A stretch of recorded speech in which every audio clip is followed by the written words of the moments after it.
NDA കാൻഡിഡേറ്റിൽ ഒരിക്കലും നിങ്ങൾ മോഡിയെയോ യോഗിയെയോ അമിത് ഷായോ ഒന്നും കാണൂല. കാരണം എൻ.ഡി.എ കാൻഡിഡേറ്റ് പോലും ബി.ജെ.പി കാൻഡിഡേറ്റ് പോലും വിശ്വസിക്കുന്നുണ്ട് ഈ കോഴിക്കോട് നഗരത്തിൽ ചെലവാകുന്ന ഒരു മുതലോ ചെലവാകുന്ന ഒരു ആശയമോ അല്ല ബി.ജെ.പി ആർ.എസ്.എസ് എന്നുള്ളത്. കോഴിക്കോട് സൗത്ത് നിയോജക മണ്ഡലത്തിലെ യു.ഡി.എഫ് സ്ഥാനാർത്ഥി ഫൈസൽ ബാബുവാണ് എനിക്കൊപ്പം. റിപ്പോർട്ടർ ടി.വിയുടെ പോൾ ട്രെൻഡ് സർവേയിൽ ഫൈസൽ ബാബു ജയിച്ചു നിൽക്കുകയാണ്. സർവേകളൊക്കെ അനുകൂലമാണല്ലോ അല്ലേ? നമുക്ക് വലിയ സന്തോഷമുണ്ട്. ജനത്തിൻ്റെ കയ്യിലാണ് വോട്ട്. അതുകൊണ്ട് ഒരു ഓവർ ക്ലെയിം പാടില്ല, ഒരു ഓവർ കോൺഫിഡൻസും പാടില്ല. ജനാധിപത്യം എന്ന് പറഞ്ഞു കഴിഞ്ഞാൽ അതിലെ രാജാക്കന്മാർ ജനങ്ങളാണ്. അവരെ മാനിച്ചുകൊണ്ടും അവരെ പരിഗണിച്ചുകൊണ്ടും മാത്രമേ നമ്മൾ മുന്നോട്ട് പോകാൻ പാടുള്ളൂ. പക്ഷേ ജനങ്ങളുടെ കണ്ണിലെ തെളിച്ചം കാണുമ്പോൾ അവരെ നമ്മൾ കരം ഗ്രഹിച്ച് കൈപ്പിടിച്ച് ചേർത്ത് പിടിക്കുമ്പോൾ ആ ശരീരഭാഷയിൽ തന്നെ നമ്മളോട് പറയുന്നുണ്ട് നിങ്ങൾ ഈ മണ്ഡലത്തിൽ ജയിച്ചിരിക്കുന്നു എന്നത്. അതിലേറ്റവും സന്തോഷകരമായൊരു കാര്യം, ഇപ്പം യു.ഡി.എഫ് സ്ഥാനാർത്ഥി എന്ന നിലയിലാണ് ഞാൻ മത്സരിക്കുന്നത്. ഈ നഗരത്തിലെ യു.ഡി.എഫുകാർ മാത്രമല്ല, ഇടതുപക്ഷ സുഹൃത്തുക്കൾ വരെ നമ്മുടെ ചെവിയിൽ പറയുന്നത് പിന്തുണ യു.ഡി.എഫിനായിരിക്കുമെന്നാണ്. അങ്ങനെ ഈ നഗരം മുഴുക്കെ ഒരു വലിയ മാറ്റത്തിന് ഒരുങ്ങി നിൽക്കുന്ന ഒരു പ്രതീതി ഉണ്ട്. ഇപ്പം നമ്മൾ ഫൈനൽ ടച്ചപ്പിലാണ്. അതിൻ്റെ പോസ്റ്ററും അതിൻ്റെ എഗെയിൻ നമ്മൾ ചില പ്രചാരണങ്ങളൊക്കെ നമ്മളൊന്ന് ഫൈൻ ട്യൂൺ ചെയ്യും. പക്ഷേ ആളുകൾ നിങ്ങൾ എന്തിനാണ്, നമ്മൾ ഓൾറെഡി സെറ്റാണ്, സൗത്ത് സെറ്റാണ് എന്നാണ് ആളുകൾ നമ്മോട് പറഞ്ഞുകൊണ്ടിരിക്കുന്നത്. ഇവിടെ ബി.ജെ.പി വലിയൊരു പ്രചരണ രംഗത്ത് അവർ വളരെ സജീവമാണ്. ബി.ജെ.പി ജയിച്ചു എന്നൊക്കെ രീതിയിലുള്ള പ്രചരണം പോലും ഒരു ഭാഗത്ത് നടക്കുന്നുണ്ട്. മത്സരം യു.ഡി.എഫും ബി.ജെ.പിയും തമ്മിലായപ്പോൾ യു.ഡി.എഫും ബി.ജെ.പിയും തമ്മിലൊരു മത്സരം എന്ന രീതിയിലൊരു പ്രതീതി സൃഷ്ടിക്കാൻ അവർ ശ്രമിക്കുന്നുണ്ട്. പക്ഷേ ഈ നഗരത്തിൽ ഒരിക്കലും രഞ്ജിത്തെ വെറുപ്പ് വേവൂല. ഞങ്ങളൊക്കെ ഞങ്ങളുടെ അമ്മമാരുടെ മടിയിൽ കിടന്ന് കേട്ട കഥകൾ, മുത്തശ്ശി കഥകൾ, സാമൂതിരി രാജാവിൻ്റെയും കുഞ്ഞാലി മരക്കാരുടെയും മിഷ്കാൽ പള്ളിയുടെ ഓട് തകർന്നപ്പോൾ സാമൂതിരി രാജാവ് കൊട്ടാരത്തിൽ അതിനെ പുതുക്കിപ്പണിയാൻ വേണ്ടി ശ്രമിച്ചതിൻ്റെ ഒക്കെ കഥകളാണ്. കോഴിക്കോടിൻ്റെ നഗരം ഹൽവയുടെ മധുരത്തിൻ്റെ ഒക്കെ നഗരമാണ്. ഈ മധുരം മനുഷ്യസ്നേഹത്തിൻ്റെ മധുരമാണ്. ഇവിടെ കഴിഞ്ഞ ദിവസം ഞാൻ ഒരു ശംഭു നമ്പൂതിരിയുടെ വീട്ടുകൂടലിന് പോയപ്പോൾ അദ്ദേഹത്തിൻ്റെ ഭക്ഷണത്തിൻ്റെ സദ്യ വിളമ്പി വെച്ചിരിക്കുന്നത് അയൽ വീട്ടിലെ കോയട്ടിയാക്കാൻ്റെ മുറ്റത്താണ്. അങ്ങനെ ഈ നഗരം ഒരു ചേർത്തു നിർത്തലിൻ്റെ പരസ്പരം പങ്കുവെക്കലിൻ്റെ കഥകളാണ്. നിങ്ങൾ എൻ.ഡി.എ കാൻഡിഡേറ്റിൻ്റെ ക്യാമ്പയിൻ ശ്രദ്ധിച്ചോ? അതിലെവിടെയും ബി.ജെ.പിയുടെ കളറില്ല. ഒരു പ്രൊഫഷണൽ കമ്പനിയുടെ ഒരു സെലിബ്രിറ്റി മാർക്കറ്റിംഗ് സ്റ്റൈലാണ്. ഇപ്പം ഞങ്ങളുടെ പോസ്റ്ററൊക്കെ ശ്രദ്ധിച്ച് നോക്കൂ. ഞങ്ങൾ കോൺഗ്രസിൻ്റെ ട്രൈ കളറുണ്ട്, ഞങ്ങളുടെ രാഹുൽ ഗാന്ധിയുണ്ട്, സോണിയ ഗാന്ധിയുണ്ട്, പാണക്കാട് തങ്ങളുണ്ട്, ഞങ്ങളുടെ എല്ലാ ലീഡേഴ്സുണ്ട്, വി.ഡി. സതീശൻ ഉണ്ട്. എല്ലാവരെയും അണിനിരത്തിയിട്ടാണ്. പക്ഷേ എൻ.ഡി.എ കാൻഡിഡേറ്റിൽ ഒരിക്കലും നിങ്ങൾ മോഡിയെയോ യോഗിയെയോ അമിത് ഷായോ ഒന്നും കാണൂല. കാരണം എൻ.ഡി.എ കാൻഡിഡേറ്റ് പോലും ബി.ജെ.പി കാൻഡിഡേറ്റ് പോലും വിശ്വസിക്കുന്നുണ്ട് ഈ കോഴിക്കോട് നഗരത്തിൽ ചെലവാകുന്ന ഒരു മുതലോ ചെലവാകുന്ന ഒരു ആശയമോ അല്ല ബി.ജെ.പി ആർ.എസ്.എസ് എന്നുള്ളത്. അപ്പോൾ എത്ര പ്രൊഫഷണൽ ബ്രാൻഡിങ് സ്ട്രാറ്റജി വെച്ച് PR വർക്ക് നടത്തി വേഷം മാറി വന്നാലും ഇതിനകത്ത് മനുഷ്യനെ പരസ്പരം അകറ്റുന്ന വിഷമാണ് എന്ന് തിരിച്ചറിയാനുള്ള സാമാന്യ ബോധം കോഴിക്കോട്ടുകാർ ആലോചിക്കുക പോലും ഇല്ല. നരേന്ദ്രമോദിയെയും അമിത്ഷായൊക്കെ മറച്ചു വെച്ചുകൊണ്ടൊരു പ്രച്ഛന്ന വേഷത്തിലാണ് എൻ.ഡി.എ സ്ഥാനാർത്ഥി വരുന്നതെന്നുള്ളതാണ്. നിർബന്ധമായും അത് ഞാൻ പറയുന്നതല്ല. നിങ്ങൾ ഈ ചാനൽ ക്യാമറയിൽ പോയിട്ടൊന്ന് നോക്ക്. കംപ്ലീറ്റ് നമ്മളിപ്പോൾ LDFിൻ്റെ കാൻഡിഡേറ്റിൽ സ്വാഭാവികമായിട്ടും അവരൊരു ചുവപ്പും അവരുടെ ഒരു LDFിൻ്റെ ഒരു റെപ്രസെൻറ്റേഷൻ ഉണ്ടല്ലോ. ഞങ്ങൾ UDFിൻ്റെ കാൻഡിഡേറ്റിൽ ഞങ്ങളുടേതായ ലീഡേഴ്സും നമ്മുടെ ഒരു കളർ റെപ്രസെൻറ്റേഷനൊക്കെ ഉണ്ട്. പക്ഷേ BJP കാൻഡിഡേറ്റിൽ നിങ്ങൾക്കത് കാണാൻ പറ്റില്ല. അപ്പോൾ എന്താ കാര്യം എന്ന് പറഞ്ഞു കഴിഞ്ഞാൽ അവർക്ക് പോലും അറിയാം. പക്ഷേ അവരുടെ തനിനിറം ഈ നഗരം ശരിക്കും അനുഭവിച്ചതാണ്. അതുകൊണ്ട് കോഴിക്കോട് പോലൊരു നഗരത്തിൽ ചിന്തിക്കാൻ പോലും പറ്റാത്ത ഒരു ഓപ്ഷനാണ് അതെന്നുള്ളത് തെരഞ്ഞെടുപ്പ് വിജയം വരുന്ന സമയത്ത് ആളുകൾക്ക് ബോധ്യമാകുന്ന യാഥാർത്ഥ്യമാണ് എന്നുള്ളതാണ് ഞങ്ങളുടെ ആത്മവിശ്വാസം. ഇവിടെ ഡെവലപ്മെൻറ്റാണ് കൺസേൺ, വികസനമാണ് വിഷയം. അതിൽ ഞങ്ങൾക്ക് വളരെ കൃത്യമായ കാഴ്ചപ്പാടുണ്ട്. സിറ്റിംഗ് MLA ഇപ്പോൾ അഹമ്മദ് ദേവർഗോൽ, അദ്ദേഹവും വികസനം പറഞ്ഞുകൊണ്ടാണ് വോട്ട് ചോദിക്കുന്നത്. അദ്ദേഹം ഇവിടെ 5 വർഷം ചെയ്ത കാര്യങ്ങൾ പറഞ്ഞുകൊണ്ടാണ് വോട്ട് ചോദിക്കുന്നത്. ഇപ്പോൾ അദ്ദേഹത്തിൻ്റെ ഒരു പൊസിഷൻ എവിടെയാണെന്ന് കണക്കാക്കുന്നത്? 1100 എന്തോ ഒരു കോടിൻ്റെ വികസനത്തിൻ്റെ കണക്ക് ഫ്ലെക്സ് ബോർഡിൽ ഞങ്ങൾ കണ്ട്. പക്ഷേ 10,000 പേര് ദിവസവും സന്ദർശിക്കുന്ന കോഴിക്കോട് ബീച്ചിൽ ഒരു ടോയ്ലറ്റ് ഇല്ല, ഇവിടെ ലോറി സ്റ്റേഷനില്ല, ഓട്ടോ ഡ്രൈവർമാർക്ക് റെസ്റ്റിംഗ് ഷെൽട്ടർ ഇല്ല. പാളയം പച്ചക്കറി മാർക്കറ്റ് വളരെ ദയനീയമായി കിടക്കുകയാണ്. സെൻട്രൽ മാർക്കറ്റ് പുഴുത്തുനാറി കിടക്കുകയാണ്.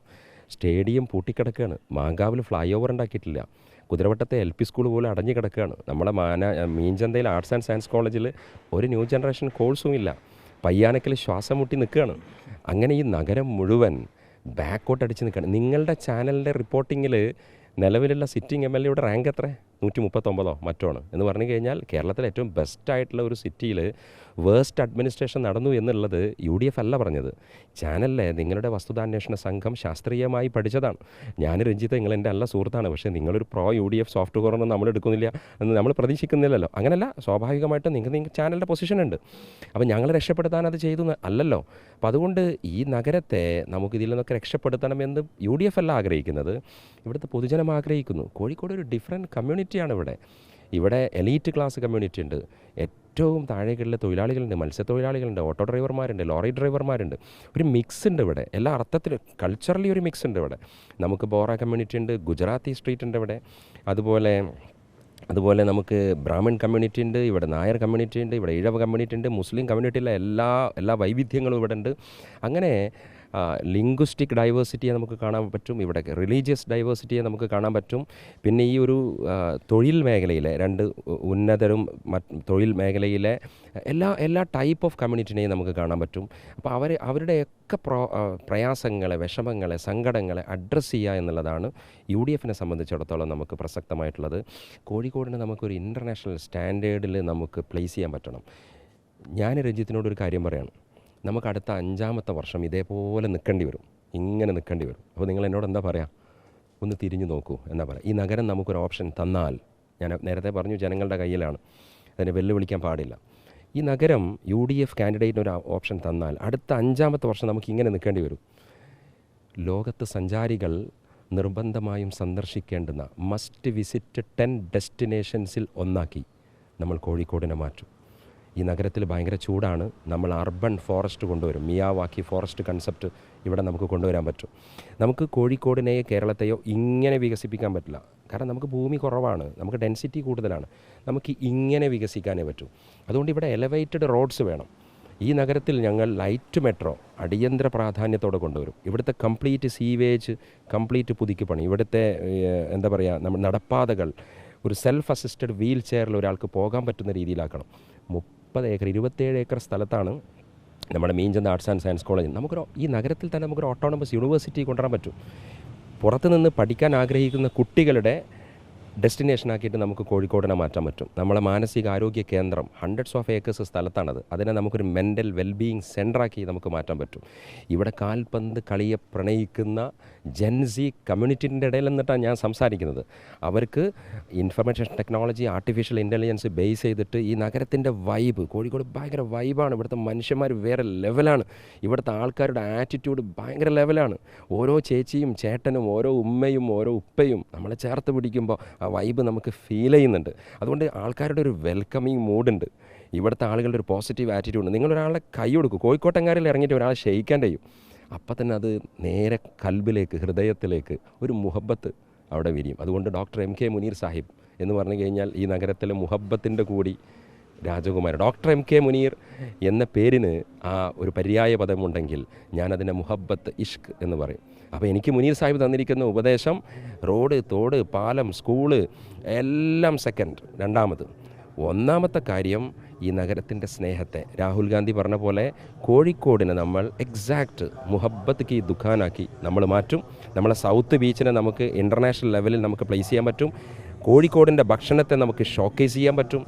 അങ്ങനെ ലോട്ട് ഓഫ് അസൈൻമെൻറ്റ്സ് ഇവിടെ കിടക്കുന്നുണ്ട്. ഞാൻ വെറും ഒരു MLA ആയിട്ടല്ല, ഈ നഗരത്തിൻ്റെ ഒരു മെൻറ്ററായി, ഈ നഗരത്തിൻ്റെ ഒരു ആർക്കിടെക്റ്റിനെ പോലെ ഞാൻ പ്രവർത്തിക്കും, എല്ലാ എക്സ്പേർട്സിനെയും ചേർത്ത് നിർത്തിയിട്ട്. UDFൻ്റെ ഒരു പരമ്പരാഗത മണ്ഡലമാണ് ഈ സൗത്ത് എന്ന് പറയുന്നത്. അത് തിരിച്ചു പിടിക്കും എന്നൊരു ആത്മവിശ്വാസമാണ് ഫൈസൽ ബാബു ഈ ഘട്ടത്തിൽ പ്രകടിപ്പിക്കുന്നത്. നിങ്ങൾ റിപ്പോർട്ടർ TVൻ്റെ നല്ല പോസ്റ്റർ ഡിസൈനേഴ്സിനോടൊക്കെ സൗത്തിൽ നിന്നുള്ള ശുഭവാർത്ത ഡിസൈൻ ചെയ്ത് വെക്കാൻ പറയാം. ആ ബ്രേക്കിംഗ് ന്യൂസ് നിങ്ങൾക്ക് അറിയാൻ പറ്റും. ഇന്നലെ നമ്മളൊരു സാധ്യത കൊടുത്തു. Okay, thank you. കൺഫേം ആയി കൊടുക്കാൻ പറ്റട്ടെ അല്ലേ? Thank you. എല്ലാവിധ ആശംസകളും.